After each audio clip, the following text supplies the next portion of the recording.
तनी जल्दी जल्दी बैगन कहाँ जा अरे वो पीछे आवतन जी सठिया कल बनी का हम जा तनी बैगन तोरे खातिर हाउ सब्जी खत्म हो गइल बा कबे ले कहत तनी के को बैगन लिया त ना लिया के देनी तो हम अपने चले नहीं है तलाम का तुरबो के गोला का अच्छा रवि बताई ना कवना तोरे के चाहिए लमका के गोल का ई पका दिया बा तो बहुत ये बता का एक बदिया के सब्जी पर खींचा बढ़िया होला पहली धरी भाई धरी जब देखी तब पीछे पीछे लाग रहे नहीं रात दिमाग में कुछ अलकट बटवा चोरे लका जी तो का हो गइल नी तो कहां भीगो तारू हती मुठी सुनी ना जात नहीं अपन फूल तोरे चिल्लाई मत फूल तोरे ओने कहां जा तारू बड़ा सुंदर लगता है तोरी का ये फूल तुरबू मजियान हो जाई कम से कम बढ़िया न बाप जाई ओने काम करी हां अच्छा एगो बात बता रे और हम डेली डेली काहे पीछा करे तो जहां जाइबो जहां हम ना जाई मतलब हम जहां जाइबो जे करबो जाई तो का हो जाई तो हम जाई भोगे तरवा आज होगे पीछे तो हम ना होगम हमर गाड़ी का फोन बा बंद बता जाई ओने घर में हम लेटरिंग करम तोरी की बोली ना अरे ई का है छोटी मोटी तुरत तारू एकर ले सुंदर होई बा हो बा हाउ ना हई तुरल ना जाला फूल ढेर भाव काहे खातनी हम हाय खतनी तुम्हारी सुनी ना एगो वीडियो बनाई क्या कइलू मजियान कइलू नु धरी सचो धरी सचो हां सच्चे एकदम प्रपोज करतरू हां प्रपोज कर निहुर के कर निहुर ठीक बा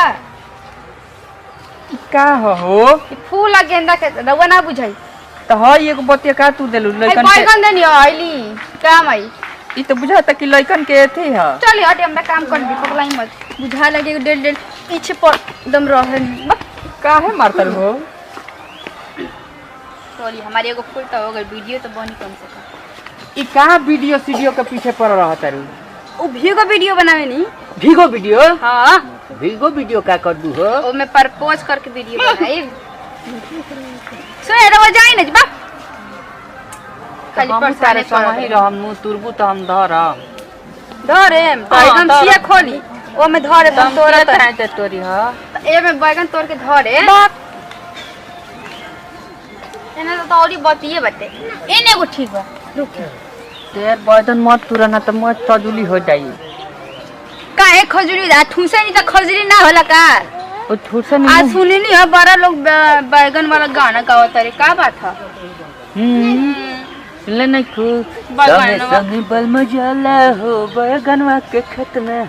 तो रउआ हमरा काहे सुनाते हैं तो हम तारा संग संगे आइल बनी। हाय धरी बैगन मैं तू बतिया तूर द ले ना घर लेके चली सब्जी बनाई ठीक बा जाइए से पगलाई मत लामे लामे तुरते तो गोलका कहां से लाई मैं लंबा लंबा फट लांबे लांबे न रही मत तुरा अब ना तोरी मैं बतिया तूर दिहलू तो चली हो गई नु तो हम जाई कहां वा जा तनी सब्जी बना के रख तनी रवाई पीछे से खा ले तने कर के फ्राई बनई ह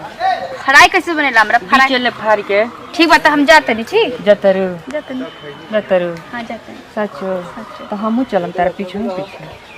चल तेरे पीछे पीछे आगे चलम तेरे कहे जाई तो हमहू जाई का मतलब जब देखी तब पीछे लगा रहे नी तनी से कोई काम ना कर देवे नी का तो हम तारा संग संग रहम त ठीक नु रही काहे हमरा संगे संगे रंग आगे जान तो संगे संगे चले मुंह तब तो संगे संगे चले तो हमरो तो बढ़ले तो हम खाना बनावे नी तेरे संगे संगे बनाई तू गरी दा के ठूस के चल जानी बात कर ओकर भूख हम जाते नी पगलाई मत तो हमहू चलम हम रवा साथे ना जाई का हो जाई हम अकेले जाते नी नहीं ऐसे मत कर ना हम जाते नी ना चले द कहां जाइबू कहीं जाई घर है कम से कम रवा के बता के ना नु जाई कि ताकि पीछे पीछे घर में जानी तो पीछे पीछे लाग रहे नी का है तहार डिटेल्स निकलत माने कि हम घर घर चलम त का हो जाई का डिटेल्स का निकला तो बुझाता कि बॉयफ्रेंड पटावे जाता नी का इहो कुल करबू का हां तो फिर काहे ऐसे बोलत यार ऐसे बुझाता कि एकदम सठिया गेल बनी ना तो हमहू चलम चल है जा तनी अपन फूल लेके प्रपोज करे कामना के करबे रे ओकरा के करम जबरा के प्यार करी कम से कम पीछे ना नु पड़ी तारा नियर जा तनी कैसे कह तरी हो जा तनी ठीक बा हां जही जा तरी तो जो हां ठीक बा जा तनी जो जा तनी चिल्ला जो जा तरी तो जो रहो अब